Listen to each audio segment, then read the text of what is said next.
The cool thing was is that he kind of moved differently, right? I was always thought like you go forward, but now thinking about this being a guard player, that's what I would want you to do because I get to use that rounded back and then elevate. So if I was to go forward, he could just roll backwards and get me, and then if I don't post or almost break my neck, depending on how big, like if Mason was to do that and I tried to post on my neck, probably gonna hurt me in a couple discs in my neck, right? So this is why I was like, why is he not going forward? That would be the why, right? Move to the sideways. He tries to shoot in for his underhooks, right? It's super easy to come out to the side and then be here blocking that and then get on my head. Does that make sense?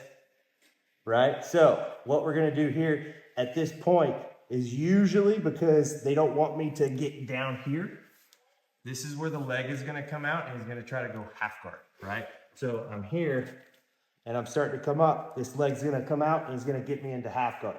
So what we're gonna do here, this knee is immediately, you have this hand, right?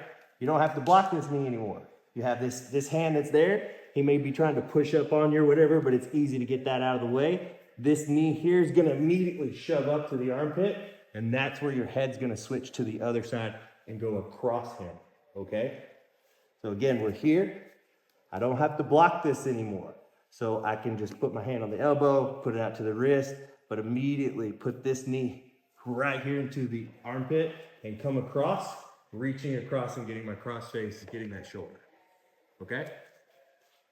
What you can do from this position, which is one of my favorites, is once you start to flow passing with the knees, it starts getting kind of fun. So you get in here, your head comes, right? Instead of moving forward, we come to the side, we block this knee, and he tries to keep elevating me, right? So we're gonna keep, balancing that foot, and we're gonna go high because what he is he's flat. If he tries to shoot his hips up, he doesn't really have any leverage.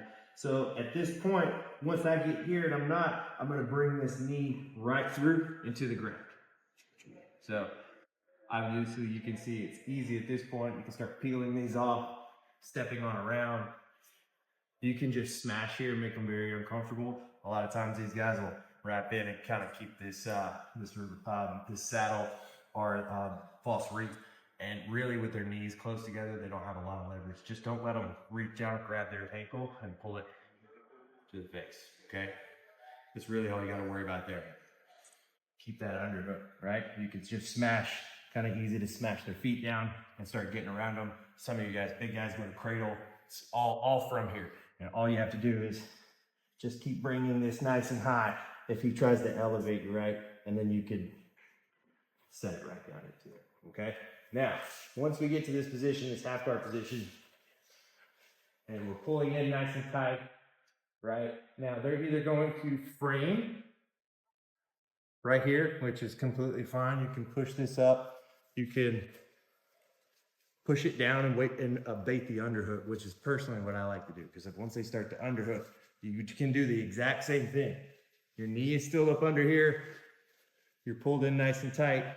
He shoots that underhook and he tries to turn into you. It's pretty easy to just, now my knee is still popped out and I can go right for that Kimura, okay? Same movement then from being here and just trying to pop that knee out, right? Swing it over, pop in, come into mount. Instead, we're gonna bait that underhook. He comes through, pop it out right into that Kimura, okay? Questions? 1, 2. Have fun.